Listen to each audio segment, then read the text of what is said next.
Beware of the people you think don't belong in the room, because sometimes they're the reason everyone remembers the night. The crystal chandeliers of the Whitmore Foundation ballroom scattered warm gold light across hundreds of elegantly dressed guests as waiters moved silently between tables carrying sparkling water and trays of hors d'oeuvres. Outside, Manhattan glittered beneath a clear October sky. Inside, wealth, influence, and reputation filled every corner of the room. Claire Bennett adjusted the sleeve of her black server uniform and balanced a tray against her hip. She had worked double shifts all week to earn extra money before Ethan's preschool tuition payment came due. It wasn't glamorous work, but it paid the bills. More importantly, it allowed her to keep one promise she had made years ago. Her son would never feel abandoned. 4-year-old Ethan sat quietly on a velvet bench near the back wall, his small legs dangling several inches above the polished marble floor. Unlike most children his age, he wasn't playing games on a tablet or asking for snacks. His blue eyes remained fixed on something across the ballroom. A grand piano. It stood beneath a spotlight near the stage, gleaming black and elegant like a sculpture. Every few minutes, Ethan glanced toward his mother before returning his attention to the piano. Claire noticed and smiled softly. She knew that look. The same look he had whenever music filled a room. The same look his father used to have. A burst of laughter suddenly echoed from the center of the ballroom. Heads turned almost automatically. Victoria Hayes had arrived. The billionaire's fiancée moved through the crowd with practiced confidence, wearing a designer gown that probably cost more than Claire earned in several months. People greeted her with admiration, others with caution. Victoria enjoyed attention the way some people enjoyed sunshine. She expected it. Across the room, Ethan shifted slightly on the bench. Victoria's eyes landed on him almost immediately. A child didn't fit the image she wanted for the evening. Her gaze traveled from his worn sneakers to the faded blue sweater Claire had carefully washed the night before. The smile on Victoria's face tightened. "Whose child is that?" she asked loudly enough for several nearby guests to hear. A few people glanced toward Ethan. Others looked away, sensing discomfort before it arrived. Claire felt her stomach tighten. She recognized that tone. Every working parent recognized it. Victoria stepped closer, her diamond bracelet catching the chandelier light. "This is a formal gala," she said with a small laugh. "Not a daycare." Several guests exchanged nervous looks. Claire calmly set down her tray and walked toward her son. Ethan looked up at her, trusting, quiet, unaware of the tension building around them. Claire gently rested a hand on his shoulder. "It's okay, sweetheart." But Victoria wasn't finished. Her eyes settled on Ethan's sweater once more before she tilted her head and smiled. "Honestly," she said, "someone should keep dirty children away from expensive things." Silence spread through the ballroom. Conversation stopped. Glasses froze halfway to lips. Claire felt every eye in the room turn toward her. Yet she didn't argue. She didn't defend herself. She didn't raise her voice. Her fingers simply tightened around Ethan's small hand. For a moment, Ethan lowered his eyes. Then something unexpected happened. Instead of shrinking back, the little boy looked past Victoria, past the guests, past the silence. His eyes returned to the grand piano shining beneath the spotlight.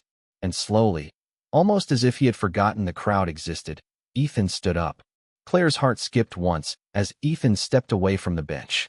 Not because she feared he would cause trouble. Not because she worried he might embarrass her. The feeling came from somewhere deeper. Somewhere older. She had seen that look before. For years earlier, when Ethan was barely old enough to reach a piano bench without help, he had wandered into a small community center and touched a set of keys for the first time. He had not known scales. He had not known technique. Yet somehow he had listened, as though music was a language he remembered instead of one he needed to learn. Around the ballroom, whispers began to spread. Guests watched the little boy crossing the polished floor. Some looked amused. Others looked uncomfortable. A few simply looked curious. Victoria folded her arms. The smile on her face remained, but it carried a sharper edge now. "Where exactly does he think he is going?" she asked. No one answered. Even the people standing nearest to her seemed unsure what to say. Claire opened her mouth. For a brief second, she considered calling Ethan back. She could have avoided the attention, avoided the stares, avoided becoming another story wealthy strangers would tell over dinner next week. But then Ethan glanced over his shoulder. Their eyes met. His expression was calm, completely calm. Claire exhaled slowly. She knew that expression too. The ballroom orchestra had finished its set nearly 20 minutes earlier. The piano sat unattended beneath the spotlight. Elegant, silent, waiting. Ethan stopped a few feet away from it. The massive instrument towered over him. Some guests chuckled quietly. To them, he looked impossibly small. Just a child in worn sneakers, standing beside something worth more than many family cars. Across the room, Daniel Whitmore finally noticed the commotion. He had spent most of the evening speaking with donors and board members. Conversations about investments, charitable initiatives, and expansion projects filled his schedule almost every day. Yet something about the unusual silence pulled his attention away from all of it. He followed the crowd's gaze and saw Ethan standing near the piano. Then he noticed Claire. Unlike everyone else, she was not panicking. She was not apologizing. She simply watched her son. Daniel found that interesting. Most people under public scrutiny rushed to explain themselves. Claire Bennett did not. She stood quietly beside a serving station with one hand resting against the edge of a silver tray. Her eyes never left Ethan. Daniel had spent years building companies. He trusted observations more than words. And what he saw was not recklessness. It was confidence. Not loud confidence. Not arrogant confidence. Something quieter. Stronger. Victoria stepped forward. "Security may need to help before this turns into a scene," she said. Her voice carried farther than she intended. Several guests exchanged uneasy glances. One older woman frowned. Another guest lowered his champagne glass and looked away. The atmosphere had changed. Victoria did not seem to notice. Ethan reached the piano bench. Slowly, he placed both hands on its polished edge. The ballroom remained silent except for the distant hum of air conditioning and the soft clink of glass somewhere near the back wall. Claire felt her fingers brush against something inside her apron pocket. A folded piece of paper, worn at the corners, carefully protected for years. She touched it without thinking. A familiar habit, a familiar memory. Then she looked up again. Ethan climbed onto the bench. His feet hung above the floor. The spotlight reflected softly across the black piano lid. Hundreds of eyes watched him, waiting, judging, wondering. And for the first time all evening, Daniel Whitmore found himself completely uninterested in the gala, because something told him the most important moment of the night was about to begin. Ethan sat perfectly still on the piano bench. The ballroom seemed to hold its breath with him. Hundreds of guests watched the small boy beneath the spotlight. Some expected a childish mistake. Others expected tears. A few expected Claire to rush forward and stop whatever was about to happen. But neither mother nor son moved. Claire remained near the serving station, her posture calm despite the attention pressing against her from every direction. She knew something no one else in that room knew. Ethan never touched a piano to impress people. He touched a piano because it made him feel close to someone he missed. Across the ballroom, Daniel Whitmore found himself studying the child with growing curiosity. He had spent years learning how to read people. Investors, competitors, business partners.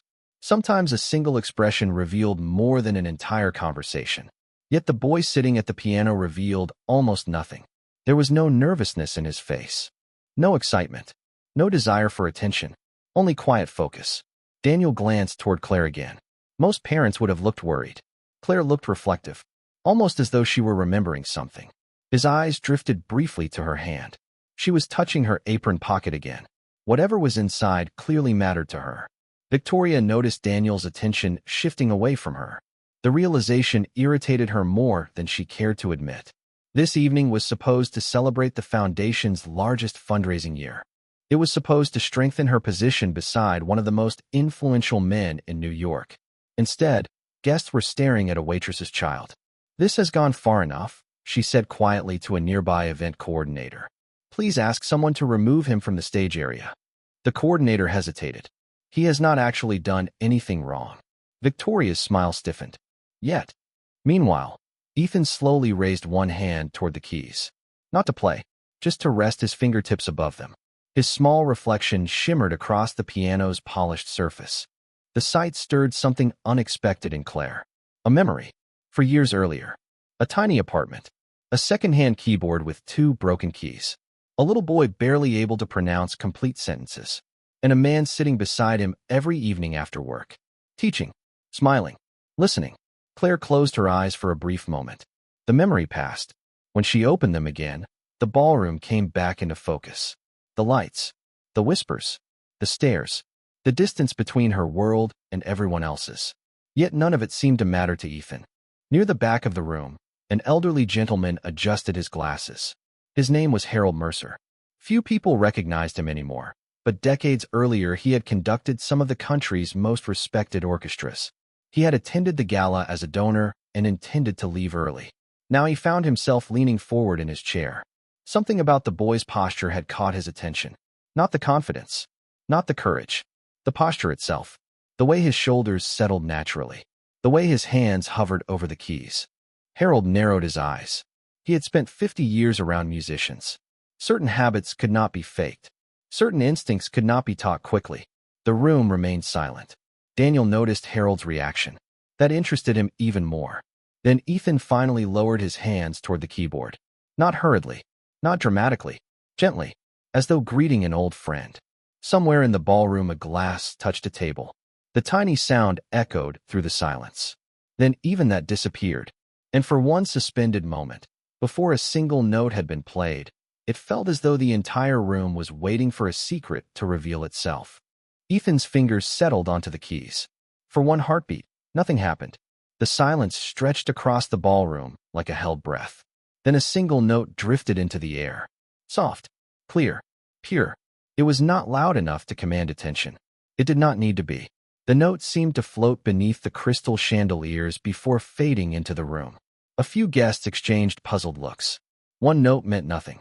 Children pressed random keys all the time. Victoria released a quiet laugh and shook her head. There. Are we done now? She asked. But Ethan did not look at her. He did not look at anyone. His eyes remained on the keyboard. Another note followed. Then another. Not random. Not playful. Intentional. Deliberate. Harold Mercer slowly sat forward in his chair. The movement was so subtle that nobody noticed except Daniel. The elderly conductor's eyes had widened slightly. Daniel followed his gaze back to the piano. Ethan's small hands moved again. This time the notes formed a pattern. A melody. Simple at first. Yet there was something strangely familiar about it. Something disciplined beneath its innocence. The conversations that had resumed around the ballroom began fading once more. People stopped speaking without realizing why. Their attention drifted toward the stage, toward the little boy whose feet still could not reach the pedals. Claire felt her throat tighten. She knew this melody. She had heard it hundreds of times. Late evenings. Rain against apartment windows. A second-hand keyboard glowing beneath a lamp. Ethan practicing while refusing to quit until he found the exact sound he wanted. She remembered telling him he could stop. He never did. Across the room, Victoria noticed guests turning away from her and back toward the piano. The realization irritated her. She glanced toward the event coordinator again. Please remove him, she whispered. The coordinator hesitated. Listen. Victoria frowned. To what? Then she heard it. The melody was growing. Expanding. The notes connected effortlessly. What had sounded simple moments earlier now carried surprising depth. Daniel crossed his arms and watched carefully. He had attended enough galas to know when a room changed. Normally it happened because of an influential speech or a major donation announcement. This felt different. Quieter. More genuine. Nearby, a woman lowered her phone. Another guest placed his wine glass on a table without taking his eyes off the stage. Even the staff had paused. The ballroom seemed caught between disbelief and curiosity. Harold Mercer stood slowly from his chair. At 81 years old, he moved carefully, but his attention never left the boy. Impossible, he whispered. The word escaped before he realized he had spoken aloud. Daniel turned toward him. What is impossible? Harold did not answer immediately. His gaze remained fixed on Ethan's hands. That level of control, he finally said. That sense of timing. Children can memorize notes. They cannot usually understand silence between the notes. Daniel looked back at Ethan. The observation unsettled him. Because Harold was not impressed by talent alone. He was impressed by understanding. And understanding could not be faked. Claire touched the folded paper inside her apron pocket once more. The worn edges brushed against her fingertips. A familiar comfort. A familiar ache. She closed her eyes for a second. When she opened them again, Ethan was still playing. And for the first time that evening, the room was no longer looking at his sweater. No one seemed to notice his worn sneakers. No one cared where he came from. They were listening, truly listening. And the deeper the melody traveled through the ballroom, the more it felt as though the night was quietly slipping beyond anyone's control. The melody continued to unfold like a story nobody in the ballroom had expected to hear. Ethan's small hands moved across the keyboard with a confidence that seemed impossible for a child his age. The notes rose gently, then drifted lower, weaving through the silent room until even the servers standing beside the walls had forgotten their tasks. Claire felt tears gathering behind her eyes, but she refused to let them fall. Tonight was not about her. It was about the boy who had spent countless evenings practicing while other children watched cartoons or played games. It was about the promise she had made to never let his gift be buried beneath hardship. Daniel Whitmore remained motionless. The billionaire who usually controlled every conversation now found himself completely absorbed. He had attended performances at Carnegie Hall. He had funded arts programs across the country. Yet there was something different about this moment. Something honest. Ethan was not performing for recognition. He was simply sharing a part of himself. Harold Mercer slowly approached the front of the stage area, unable to stay seated any longer. His experienced eyes followed every movement of the child's fingers. The realization forming in his mind became stronger with each passing measure. This was not imitation. This was not memorization. The boy understood the music. He understood emotion hidden between notes. Around the ballroom, more guests began setting down their drinks. Phones that had been held discreetly beneath tables now disappeared into pockets. Nobody wanted to risk missing a second. Even Victoria found herself unable to look away. Her expression had changed. The confidence that had colored her face earlier was fading, replaced by uncertainty. She had expected embarrassment. Instead, she was witnessing admiration spread through the room like sunlight. Then Ethan reached a passage that Claire recognized immediately. Her breath caught. The melody shifted into something deeply familiar, something personal. She pressed her hand against her apron pocket once again. The folded paper inside suddenly felt heavier than ever. Years ago, a man had written those same notes onto a page during a sleepless night. Not for fame, not for publication, just because the music lived inside him and needed somewhere to go. Claire remembered sitting beside him at a small kitchen table while he scribbled ideas beneath the glow of a single lamp. She remembered his smile when he said the melody was unfinished because the best endings always arrived unexpectedly. Ethan had never met enough years with his father to remember those conversations. Yet somehow the music remained with him. As the final section approached, the ballroom grew even quieter. It seemed impossible, but it happened. Every eye remained fixed on the stage. Every heartbeat seemed synchronized with the rhythm flowing from the piano. Daniel glanced toward Claire and noticed the emotion she was trying so hard to hide. For the first time that evening, he realized there was a story behind this child. A story behind the waitress everyone had overlooked. And as Ethan's fingers continued moving across the keys, Daniel found himself wanting to know every part of it. The final notes of the melody lingered beneath the chandeliers like light, refusing to fade. Ethan's hands remained on the keys for a moment longer. Not because he wanted applause. Not because he expected praise. He simply seemed unwilling to interrupt the silence that followed. And neither was anyone else. The ballroom stood completely still. Then a single pair of hands began to clap. Harold Mercer. The elderly conductor's applause echoed across the room. Slow, deliberate, respectful. A second guest joined him. Then another. Within seconds, the entire ballroom erupted into applause so powerful that it seemed to shake the air itself. Several guests rose to their feet. Others followed. Soon nearly everyone was standing. Claire lowered her head as emotion flooded through her. For hours she had served drinks and carried trays through the crowd without anyone noticing her existence. Now those same people were applauding her son. Ethan blinked in surprise. The reaction seemed to confuse him.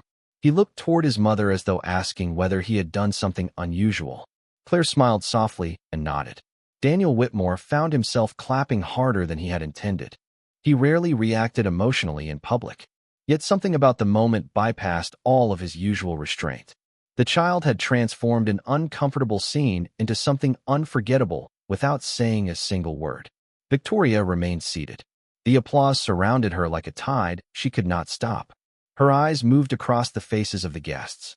The admiration, the smiles, the respect, none of it was directed toward her. For perhaps the first time that evening, uncertainty settled heavily in her chest. Near the stage, Harold Mercer approached the piano. The crowd gradually quieted as he stepped forward. Ethan looked up at the elderly man. Harold smiled warmly. "Young man," he said, his voice carrying through the silent ballroom. "Who taught you to play like that?" Ethan glanced toward Claire before answering. "My dad showed me how to listen." A ripple moved through the crowd. The simplicity of the answer somehow made it more powerful. Harold nodded slowly. "And where is your father now?" Claire's smile faded slightly.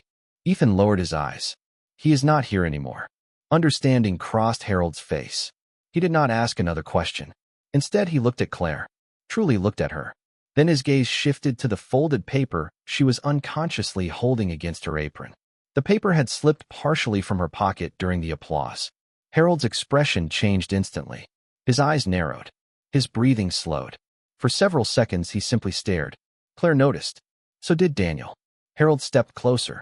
"May I see that?" he asked gently. Confused, Claire removed the folded page and handed it to him. The paper was old, the edges worn. Creases crossed its surface from years of careful unfolding and refolding. Harold opened it carefully. His hands began to tremble. The room grew quiet again. His eyes moved across the handwritten notes. Then back to Ethan. Then back to the paper. Daniel took a step forward. "Mr. Mercer?" Harold barely seemed to hear him.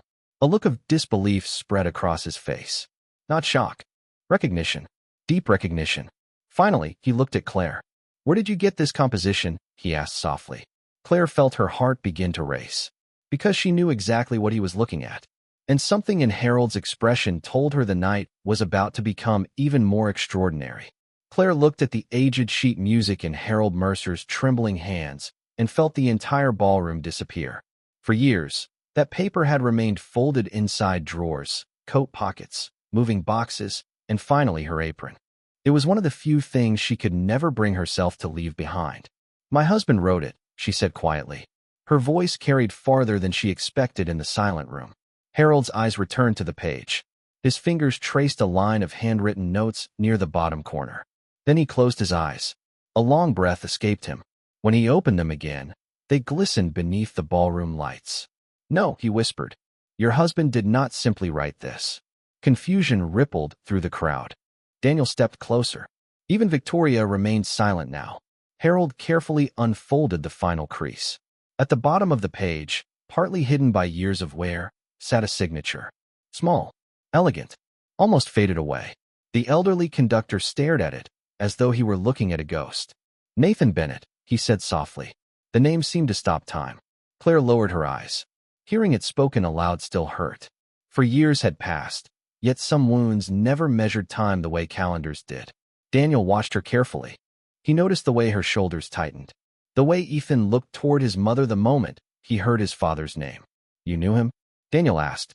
Harold laughed once, though there was no humor in the sound. Only disbelief. "Knew him?" He looked around the room.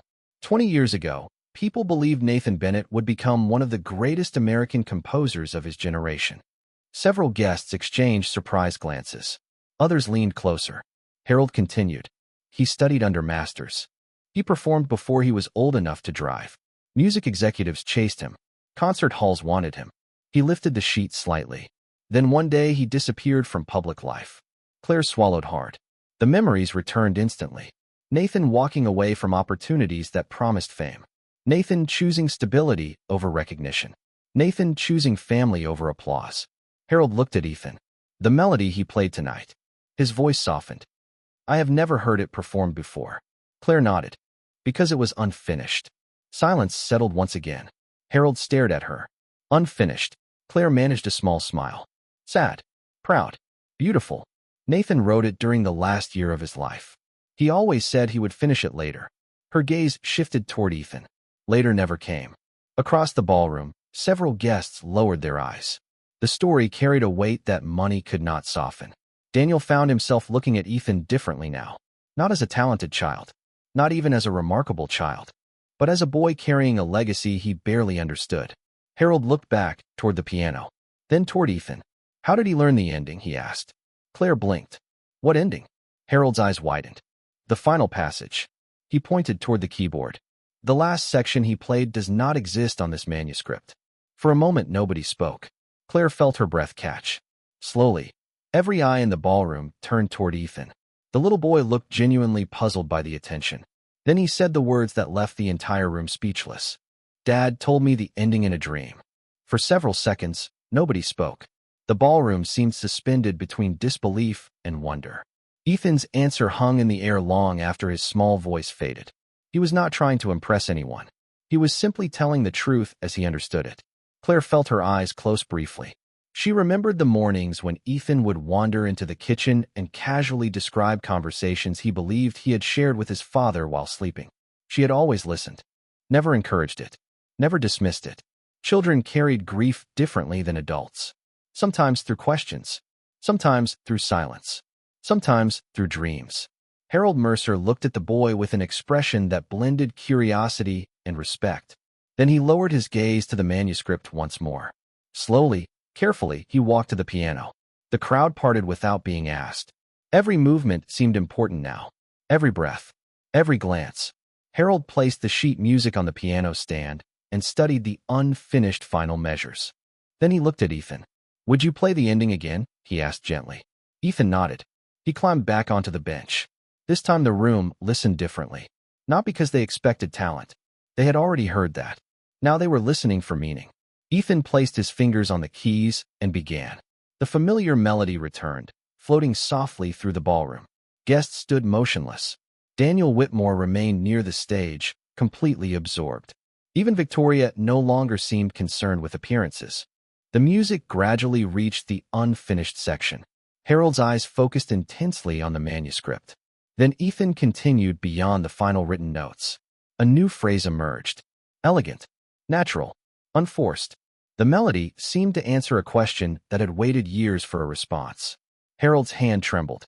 One note led to another, then another. The progression felt inevitable, as though it had always existed and simply needed someone brave enough to find it. When the final chord finally settled into silence, Harold lowered his head. Nobody applauded immediately. The moment felt too fragile, too personal.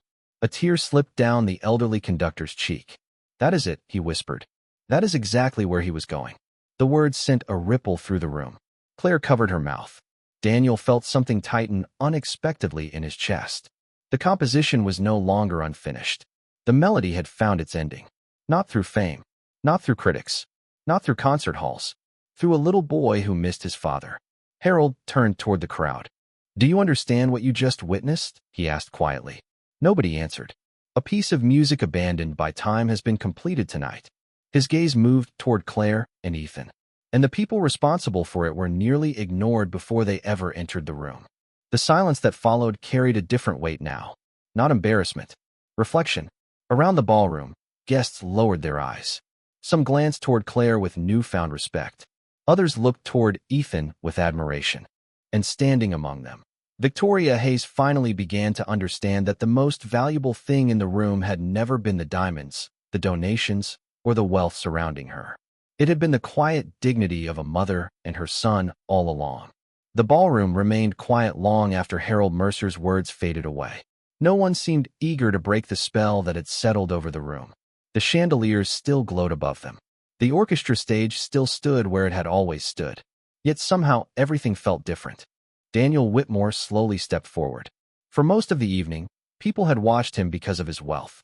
Now they watched him because they wanted to hear what he would say. He stopped a few feet from Claire and Ethan. For a moment, the billionaire looked not at the crowd, not at the donors, not at the cameras quietly recording the event. He looked only at the mother and son standing before him. "Claire," he said softly, "I owe you an apology." A murmur moved through the guests. Daniel rarely apologized publicly, yet his voice carried no hesitation. Tonight should have been a celebration of talent, generosity, and human potential. Instead, we nearly failed to recognize all three when they were standing right in front of us. Claire lowered her eyes briefly. She was not accustomed to being the center of attention. Daniel turned toward Ethan. "And you reminded everyone here of something important." Ethan looked up curiously. Daniel smiled. "The value of a person cannot be measured by what they wear, where they work, or how much money they have." Around the ballroom, heads slowly nodded. The lesson felt impossible to ignore now. Daniel then looked toward Harold Mercer. If you believe this composition deserves to be heard, I would like the Whitmore Foundation to sponsor its official debut. A wave of surprise spread through the crowd. Harold's eyes widened. Claire stood frozen. Daniel continued. Not for publicity. Not for headlines. Because some stories deserve to reach the people who need them. Harold smiled for the first time all evening. It deserves exactly that. Then something unexpected happened. Victoria Hayes stepped forward. The room immediately grew tense. She had been silent for a long time. Longer than anyone expected. Her confidence had disappeared somewhere between the first note Ethan played and the final chord that completed his father's melody. She looked at Claire, then at Ethan. Her voice was quieter than before. I was wrong. The admission seemed difficult for her. Perhaps that was why it mattered. I judged someone I did not know. Her eyes lowered briefly. And I am sorry. Claire studied her for a moment. The entire ballroom waited. Then Claire simply smiled. Not triumphantly. Not proudly. Gently. Thank you, she said. Nothing more. No lecture. No revenge. No humiliation returned. Just grace. The simplicity of it seemed to affect the room more than any speech could have. A few minutes later, guests began gathering around Ethan. Not because he was famous. Not because of his talent alone. But because they genuinely wanted to know him. Daniel watched the scene from a distance. The little boy who had entered the ballroom unnoticed had become the heart of the evening. As the night drew to a close, Claire helped Ethan into his coat. Together they walked toward the exit beneath the warm glow of the lobby lights. Ethan looked up at his mother. Do you think Dad heard it? Claire felt tears fill her eyes once more. She squeezed his hand gently. I think he did. Outside, the city lights shimmered across the streets of Manhattan. Behind them, the applause had faded. The music had ended. But the lesson remained. Because sometimes the most extraordinary people arrive wearing ordinary clothes. And sometimes the quietest soul in the room becomes the reason everyone leaves changed.